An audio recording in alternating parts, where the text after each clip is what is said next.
Lost in translation, it's only a matter of time before the big one hits L.A. But a large part of L.A.'s population is in big trouble because they can't speak English. I'm sorry. Say what? Twilight is taking the country by storm. The movie made $30 million overnight.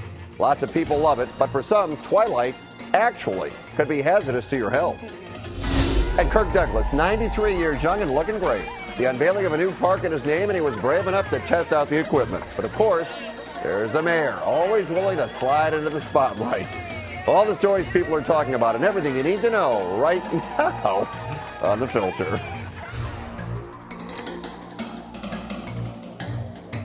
Hello again off the top, The Filter forefront. Our top four of the day, including, does it pay to be good looking if you're accused of a crime? But we'll begin with this. Earthquakes are a way of life in Southern California. Folks in southern parts of Mexico are dealing with one right now. People in Texas are bracing for Hurricane Alex. Natural disasters happen, but are we prepared? The answer is maybe. Unless, of course, you don't speak English. LA officials are unprepared to care for non-English speakers in the event of a disaster. That's the finding of a study released today by the Thomas Rivera Policy Institute. They say LA County agencies don't have the resources to hire bilingual first responders, leaving non-English speakers in a world of hurt in an emergency situation. Our contributors tonight, Leo Terrell and Matt Cunningham. Our pictures are furnished by Skype. Matt, I'll start with you, and here's the question. If I were in an earthquake in Italy, I'd be out of luck. Do our city and state governments have a responsibility to go all out for their citizens to care for everybody, even if they don't speak English? Well, I think they ought to, out of prudence, make the effort to have bilingual first responders, given the number of residents who for whom English is not a first language. I think that transcends that safety issue, that human safety issue probably transcends the more political issues about learning English or not. But at the same time, I think it does draw attention to the fact that we also ought to be putting more emphasis on ensuring that people who live in this state are able to speak English, and that we don't, and that we take a look at programs or approaches, either education or other governmental outreach, that provide a crutch or a support to... Matt, before I jump over to Leo, let me jump in and ask you one question. Bottom line, if you live here, should you speak English? Of course you should. This is an English-speaking country. Well... If I moved to Italy, I wouldn't expect everyone to communicate with me in English. I'd have to learn Italian. Maybe that's the issue. Leo, what do you think? This is America, the land of opportunity.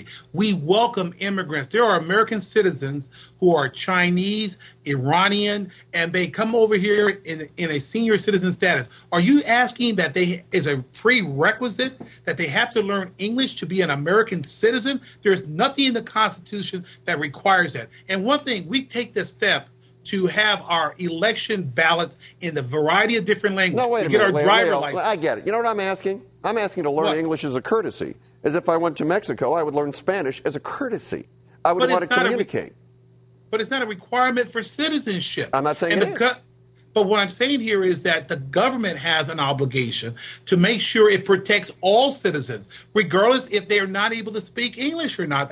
I mean, we go to the extent to make sure that we translate various languages in driver's license and voting. Why not have first responders to have bilingual capabilities? It doesn't make sense. Well, I'm not saying you shouldn't have it, but economically, and from a cost-effective perspective, don't you think that's a little difficult to have enough people to travel around speaking all different languages to communicate with people? No, because that's what makes this country unique. We're special. We're different. We have a higher standard. We set an example for other countries. We don't follow other countries. They follow us. All right. Well, let's talk about another country here for a second. Domestic violence of any kind in a relationship is terrible. It's unacceptable. But in France, they're taking the idea of domestic violence a step further. Under a new French law, if you insult your spouse or significant other about their physical appearance, or if you make false accusations about infidelity, you could go to jail. They call it psychological violence.